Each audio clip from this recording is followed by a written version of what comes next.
दुसरे लग्न हे पहिला पती किंवा पहिली पत्नी जिवंत असताना त्यांच्यापासून घटस्फोट न घेता जर दुसरे लग्न केलं तर त्याला वाईल्ड मॅरेज म्हणजेच अवैध किंवा शून्य लग्न मानलं जाते, जे की कायद्याच्या नजरेत कधी अस्तित्वातच नसते आणि सदर जोडप्यांना पती पत्नीचा कोणताही कायदेशीर दर्जा प्राप्त होत नाही. असे लग्न हे कधी कायद्याच्या नजरेत अस्तित्वातच नसते, म्हणून कोर्टातून तसा हुकुमनामा किंवा डिक्लेरेशन घेण्याची गरज नसते. तर मग वाईल्ड मॅरेज म्हणजेच शून्य लग्न असलेल्या दुसऱ्या पत्नीला कोणते कायदेशीर अधिकार मिळतात आणि त्यासाठी कोणत्या अटी आहेत? बऱ्याचदा माहितीच्या अभावामुळे दुसऱ्या पत्नीला तिचे हक्कच माहीत नसतात. तर ते हक्क कोणते आहेत हेच आजच्या ह्या व्हिडिओमध्ये जाणून घेणार आहोत. तर पहिला हक्क आहे पोटगीचा, म्हणजेच राईट टू मेंटेनन्स. दुसरी पत्नी ही कायद्यातील वेगवेगळ्या तरतुदी अंतर्गत पोटगी मागू शकते. तसेच त्यास काही अपवाद देखील आहेत. भारतीय नागरिक सुरक्षा संहितेचे कलम 144, जुना कायदा CRPCचे कलम 125 ह्या अंतर्गत पोटगीचा दावा केवळ कायदेशीररित्या विवाहित पत्नीद्वारेच केला जाऊ शकतो. परंतु जर का पतीने त्याचे पहिले लग्न लपवून ठेवून दुसरे लग्न केलं असेल तर अशा वेळी दुसरी पत्नी ही त्याच्या विरुद्ध या कलमांतर्गत पोटगीचा दावा करू शकते. या संदर्भात सर्वोच्च न्यायालयाने बादशाह गोडसे वर्सेस उर्मिला गोडसे ह्या ऐतिहासिक खटल्यात हे स्पष्ट केले की जर एखाद्या पुरुषाने त्याचे पहिले लग्न लपवून दुसरं लग्न केलं असेल तर तो नंतर स्वतःच्या चुकीचा फायदा घेऊन पोटगी नाकारू शकत नाही आणि तसा बचाव करण्याचा त्याला कोणताही अधिकार राहत नाही.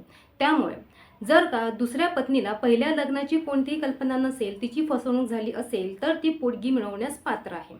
मात्र पहिल्या लग्नाची पूर्व कल्पना असूनही जर तिने लग्न केलं असेल तर या कलमांतर्गत मात्र ती पोटगी मिळण्यास अपात्र आहे.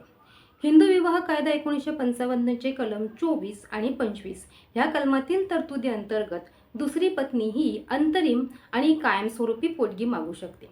सर्वोच्च न्यायालयाने सुखदेव सिंग वर्सेस सुखबीर कौर या महत्त्वपूर्ण निकालात असे स्पष्ट केले की कलम 11 अंतर्गत विवाह शून्य म्हणजेच वॉइड घोषित केला असला तरीही कलम 24 आणि 25 अंतर्गत पोटगी मंजूर केली जाऊ शकते. तसेच घरगुती हिंसाचार कायदा 2005 अंतर्गत दुसऱ्या पत्नीला सर्वात जास्त संरक्षण दिले गेलं आहे, कारण या कायद्यात स्त्री ही कायदेशीररित्या विवाहित असणे बंधनकारक नाही. विवाहाच्या स्वरूपातील संबंध म्हणजेच relationship in the nature of marriage की जी महिला कौटुंबिक संबंधात म्हणजेच डोमेस्टिक रिलेशनशिपमध्ये राहिलेली होती किंवा राहत आहे ती पोटगी मागू शकते. दुसरा हक्क आहे स्त्रीधनचा. भारतीय कायद्यानुसार लग्न हे कायदेशीर असो की नसो, स्त्रीधनवरील महिलेचा मालकी हक्क हा कधीही संपुष्टात येत नाही. जर स्त्रीधन हे पती किंवा सासरच्या लोकांच्या ताब्यात असेल तर ते त्याचे मालक बनत नाहीत, ते केवळ त्या मालमत्तेचे ट्रस्टी असतात. पत्नीने मागितल्यास त्यांना ते परत करावेच लागते. विवाह कायद्यानुसार जरी लग्न हे शून्य अवैध ठरलं गेलं तरीही तिचे स्त्रीधन ती परत मिळण्यास पूर्णपणे पात्र आहे. स्त्रीधन परत मिळवण्यासाठी काही कायदेशीर पर्याय देखील आहेत. 1. घरगुती हिंसाचार कायद्याअंतर्गत दुसरी पत्नी आपले स्त्रीधन मिळवण्यासाठी न्यायालयात अर्ज करू शकते. 2. भारतीय न्याय संहितेचे कलम 316 नुसार जर पती किंवा सासरच्या लोकांनी स्त्रीधन देण्यास नकार दिला तर त्यांच्या विरुद्ध फौजदारी गुन्हा देखील दाखल करू शकते. आणि 3. स्त्रीधन परत मिळवण्यासाठी दिवाणी दावा दाखल करू शकते. तिसरा हक्क आहे राहण्याचा अधिकार म्हणजेच राईट ऑफ रेसिडेन्स.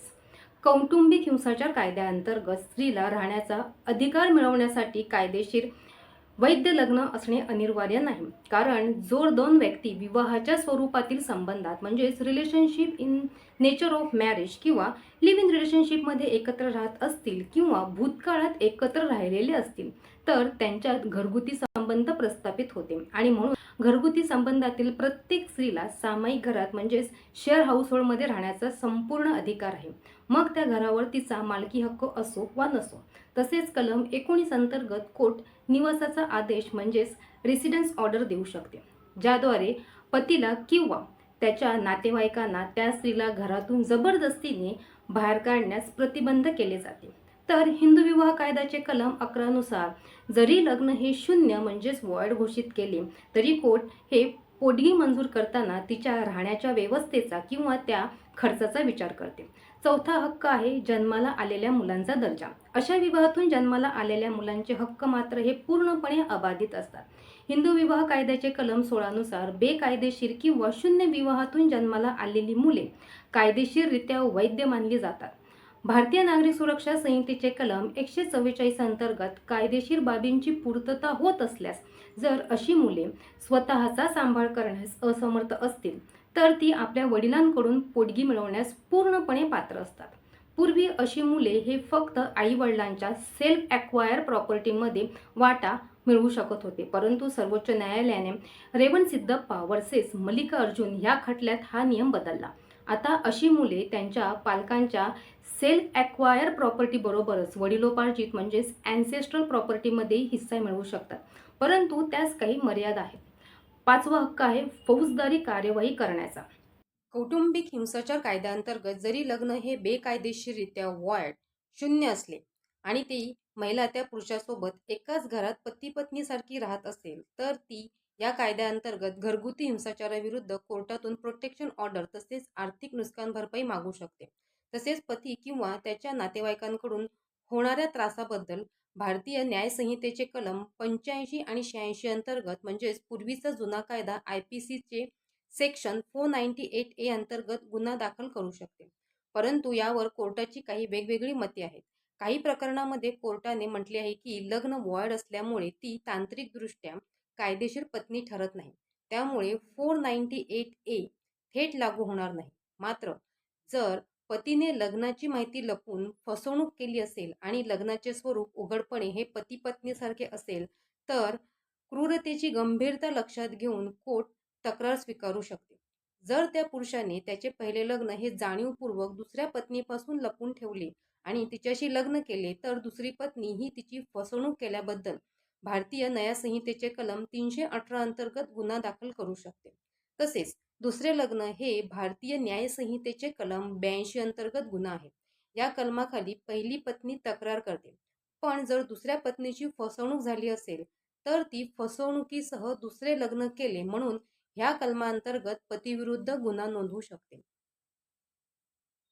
थोडक्यात सांगायचे तर जरी दुसरे लग्न हे तांत्रिक कारणामुळे अवैध असलं तरीही ते अनैतिक नाही आणि म्हणूनच दुसऱ्या पत्नीला सन्मानाने जगण्याचा आणि आर्थिक मदतीचा पूर्ण अधिकार आहे. परंतु कायद्याचे काही मर्यादा देखील घातल्या आहेत, त्याची माहिती देखील असणं गरजेचं आहे. 1. अवैध लग्नातील पत्नीला पतीच्या निधनानंतर फॅमिली पेन्शनचा लाभ मिळत नाही. आणि 2. जर पतीने मृत्यूपत्र म्हणजेच विल केलं नसेल तर अवैध विवाहातील पत्नी कायदेशीर वारस म्हणून मालमत्तेवर दावा करू शकत नाही, मात्र मुलांचा हक्क अबाधित राहतो. म्हणून लग्न करताना 2 महत्त्वाच्या गोष्टी लक्षात ठेवल्या पाहिजेत. 1. लग्न करताना पतीचे पहिले लग्न अस्तित्वात नाही ना ह्याची खात्री करणं गरजेचे आहे. आणि 2. लग्नाची कायदेशीर नोंदणी म्हणजेच मॅरेज रजिस्ट्रेशन करणे अत्यंत आवश्यक आहे. जर तुम्हाला ही माहिती आवडली असेल तर व्हिडिओला लाईक करा. चॅनलवर नवीन असतील तर चॅनलला सबस्क्राईब करा.